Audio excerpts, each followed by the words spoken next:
अस्सलाम वालेकुम जनाब, मैं हूं दानियाल अबूजर। मैं उम्मीद करता हूं आप सब खैर आफियत से होंगे। आप सबको मेरे यूट्यूब चैनल पर खुशामदीद।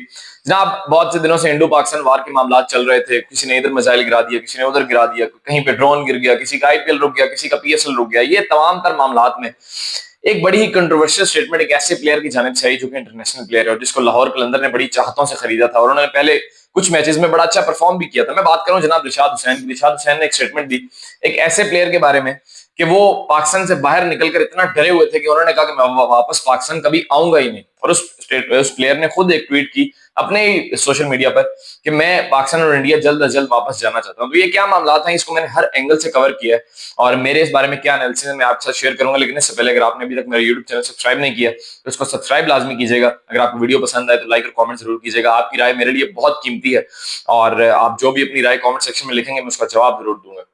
जनाब, हुआ यूं कि जब रावलपिंडी क्रिकेट स्टेडियम में इंडिया ने अपना ड्रोन हमला किया तो उसके बाद पीएसएल का पेशावर और कराची का जो मैच उस दिन होना था वो मौखर हुआ। फिर पीएसएल पूरी मौखर हो गई और तमाम तर प्लेयर्स को अपने मुल्क वापस भेजा गया। जब लाहौर कलंदर्स की टीम दुबई पहुंची, लाहौर कलंदर्स का जो क्रू था वो दुबई पहुंचा, तो वहां पर डैरेल मिचेल ने कुछ रिशाद हुसैन से कहा। जो रिशाद हुसैन ने बांग्लादेश पहुंचते साथ एक निजी टीवी चैनल को इंटरव्यू देते हुए बताया, उन्होंने ये कहा कि डैरेल मिचेल जब दुबई पहुंचे तो वो इतना घबराए हुए थे कि उन्होंने कहा कि मैं अब वापस पाकिस्तान नहीं जाऊंगा, जो मर्जी हो जाए।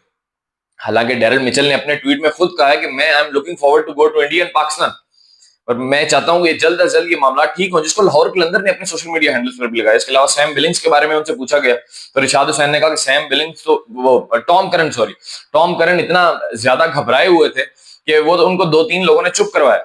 यानी कि वो इतना इस वॉर से, और ये एक नेचुरल चीज है जब प्लेयर ऐसे खेलने आते हैं, वहां इमरजेंसी सिचुएशन हो जाए, एयरपोर्ट्स बंद हो जाए, प्लेयर्स घबराते हैं। But as an international player आपकी ये ड्यूटी है कि आप इस तरह की कोई भी कंट्रोवर्शियल स्टेटमेंट मीडिया के सामने ना दें, क्योंकि आपका एक तो अपना करियर रिस्क पर होता है, आप जिस मुल्क में खेलने जाते हैं उसके साथ आपके मामला रिस्क पर होते हैं। तो इसके अलावा आपको ये जेब नहीं देता। एक इंटरनेशनल प्लेयर की इतनी एजुकेशन जरूर होनी चाहिए कि उसको मालूम हो कि मैंने कौन सी बात कहाँ करनी है और कौन सी बात मैंने कहाँ नहीं करनी। तो बहरहाल रिशाद हुसैन ने यह स्टेटमेंट दिया जिस पर पीसीबी का रद्द अमल यह है कि जनाब इन पर अब बकिया पीएसएल के लिए या आइंदा आने वाली तमाम पीएसएल के लिए इन पर बैन लगाया जाएगा। अब पीसीबी का थोड़ा सा पॉइंट ऑफ व्यू ये है कि आप हमारी इमेज क्यों खराब कर रहे हैं। इवन दो डैरेल मिचेल ने ये कहा भी होगा, जो कि उन्होंने नहीं कहा या उन्होंने लाइटर नोट कहा भी होगा, तो आप एज एन इंटरनेशनल प्लेयर आपका ये नहीं बनता कि आप किसी मुल्क की इमेज इस तरह खराब करें, वो भी मीडिया के सामने।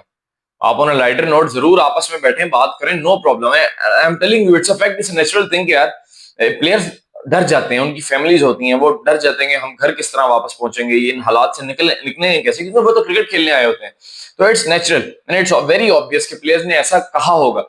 But as an international player PCB का पॉइंट ऑफ व्यू ये है कि आप ऐसी स्टेटमेंट क्यों दे रहे हैं। हालांकि रिशाद हुसैन ने माफी भी मांगी है, but still PCB is looking forward कि हम इस प्लेयर को बैन लगाएं। अब प्लेयर्स के पर्सपेक्टिव से मैं आपको बताऊं कि अगर देखें ये कोई नॉर्मल सिचुएशन नहीं थी बार की। अगर प्लेयर्स दोनों तरफ बॉर्डर की उस तरफ भी आपने देखा कि पंजाब किंग्स का जब मैच हो रहा था इंडिया में धर्मशाला में जो रुका, तो वहां से जब लाइटें ऑफ करके प्लेयर्स और फैंस को निकाला गया तो एक एक प्लेयर की आप शक्ल जाकर देखें जरा हाईलाइट्स में, तमाम तर प्लेयर्स डरे हुए थे, तमाम तर लोग डरे हुए थे। मैंने बहुत से क्रू मेंबर्स की, ब्रॉडकास्टर्स की वीडियो देखी जो कह रहे थे कि यार इट्स वेरी स्केरी, अब हम यहां से निकलेंगे कैसे। तो इट्स वेरी ऑब्वियस, ये इसमें कोई ऐसी बात नहीं है। बट स्टिल पीसीबी को भी थोड़ा सा प्लेयर्स की सिचुएशन को समझना चाहिए। यार ये सिचुएशन कोई नॉर्मल सिचुएशन नहीं थी।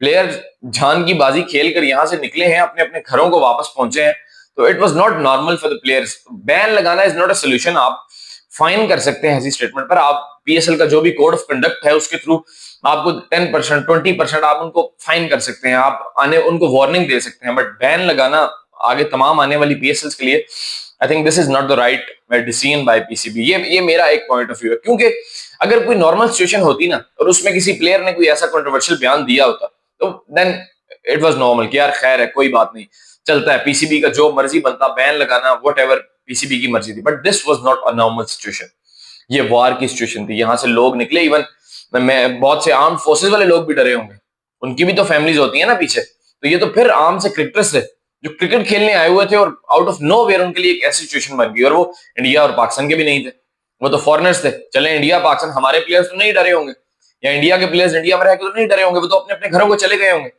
सो जो प्लेयर फॉरेनर्स आए हुए थे उनका डरना बनता था।